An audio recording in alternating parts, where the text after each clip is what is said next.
letter that you could take around to your neighbors' houses and ask them to donate food. We have not made that available yet this year, but if you are interested in having a letter that says that you're collecting food for the food bank attached to a brown paper bag that you can take to your neighbors will fill up the bag, and then you come back a couple of days later and pick up the bag with food donated to the food drive. If you are interested in getting some brown paper bags with a letter attached, please see me or Miss Sandford. Thank you.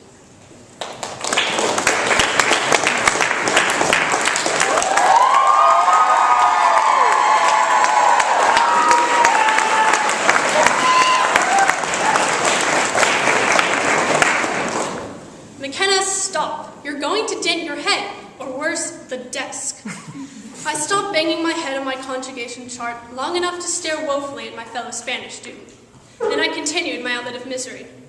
Since first grade, I had obediently sat at the same desk, listening to o, os, a, amos, ayes, on, and I still didn't know squat about Spanish. Every piece of homework felt like attempting to climb a mountain in snorkel gear. Every test, forget it.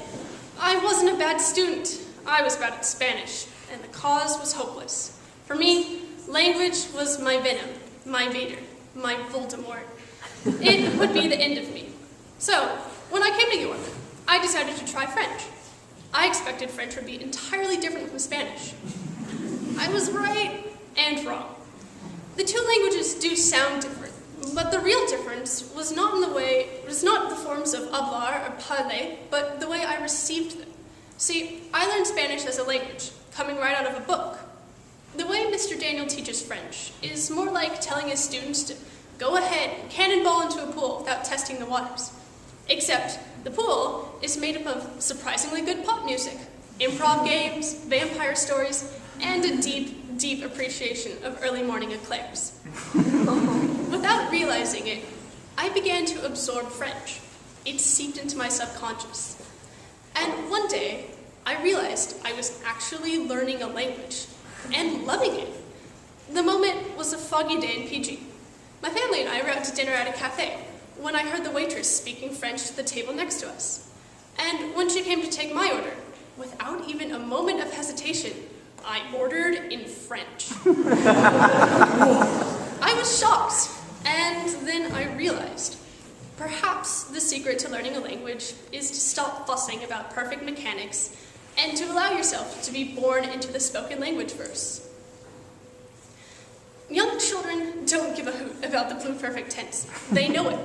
As an infant, they heard it. As a teenager, they don't pay attention to it. To live a language and not just be a walking textbook, one must embrace it. To live, one must be born. I know I'll find an amazing way to learn Spanish, like living in Crespia and working in a hat shop. But for now, I'm trying to make it past infancy in the world of rainy cities, talented bakers, and avant-garde painting.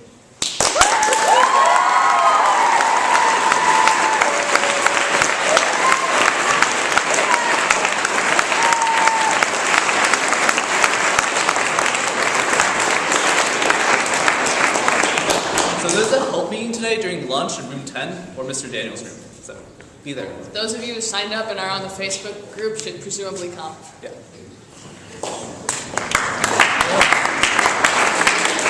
Okay, so there's MKL's Cross Country Day. So varsity be at the Vans at 12:45 and JV be at the Vans at 1:45. Yes, that does mean missing some classes. So check with your teachers before you get out. Come support us. I think the meet goes until 5 o'clock, so it's at Toro. And varsity's recommended you eat lunch like right now after we're done with this. So also for Model UN, I need to see everybody going through the one day. So that's Jenny Rakusin, Joshua Reed, Philip Delormier, Ree Wang, Jessica Ng, Mason McCollum, Riley Gaucher, and myself and Captain Doug.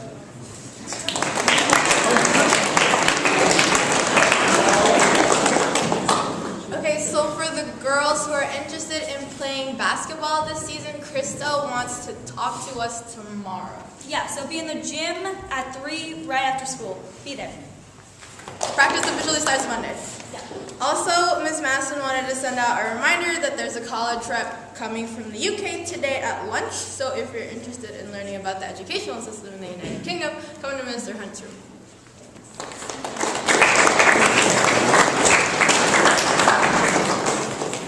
Yesterday was a very special day, and if Facebook hasn't bugged you enough already, Yesterday was Michael Kennedy's 16th birthday!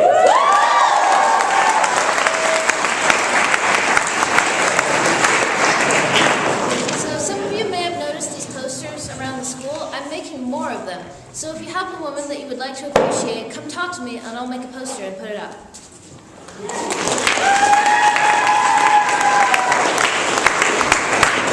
Tomorrow at 3:30 at the upper field is field hockey's last game. Is one of field hockey's games, so you should all come and support us. And also, field hockey girls meet at the flagpole right after break. Thank you. Okay, girls who are actually interested in basketball, we're actually going to have a meeting today during lunch in room 6 to get names, phone numbers, emails, and such like that. So if you're interested at all, not tomorrow after school, but today during lunch. Awesome.